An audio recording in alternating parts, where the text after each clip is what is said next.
Mentir no está bien, no es bonito, pero encima hacerlo en temas como el de la pobreza, una situación de carestía en la que viven muchas familias españolas, la verdad que muestra la peor cara de la demagogia política. Manuel Llamas, aclaremos conceptos. Vamos con lo del umbral de pobreza. ¿Qué es eso del famoso umbral de pobreza? Bueno, es un indicador estadístico que se encarga de medir el porcentaje de la población española que está en riesgo, y esta es la clave, en riesgo de caer en pobreza o en una situación de exclusión social. Pero eso no significa que sean pobres.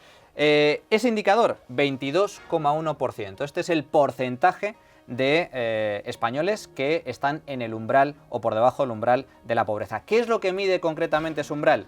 Pues básicamente hogares de 4 personas, 2 adultos, 2 niños pequeños, que cobran menos de 17.000 euros al año, es decir, unos 1.400 euros al mes. O bien hogares unipersonales, personas individuales que cobran menos de 8.000 euros al año, es decir, unos 660 euros al mes. Pero como comprenderás, Nuria, aquí hay de todo. Hay gente que está en desempleo y no tiene ningún tipo de ingreso, una situación de extrema gravedad, sí. Pero también hay desempleados que cobran una prestación, o bien gente que cobra contratos temporales, estudiantes que trabajan de vez en cuando pero viven en casa de sus padres, a lo mejor de renta media o alta, jubilados que cobran una pensión no muy alta pero que sin embargo son propietarios de su propia vivienda. Casa. Por lo tanto, aquí no se incluyen.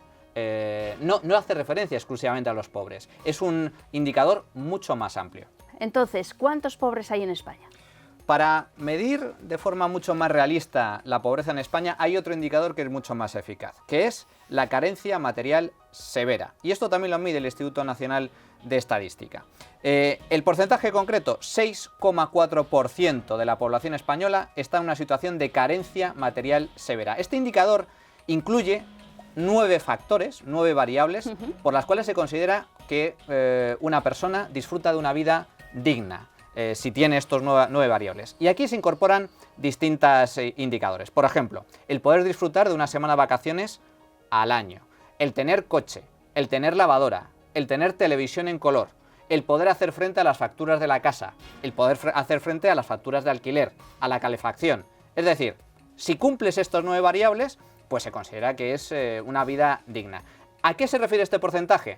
Cuando no eres capaz de cubrir 4 de estas 9 variables, se considera que estás en una situación de carencia material severa. 6,4% de la población. ¿Esto cuánto es? Unos 3 millones de personas están en graves dificultades económicas.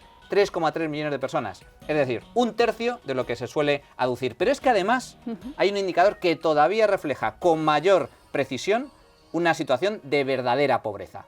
Dentro de estos 9 indicadores hay uno que llama especialmente la atención, que es el no poder ser capaz de consumir carne o pescado cada 2 días.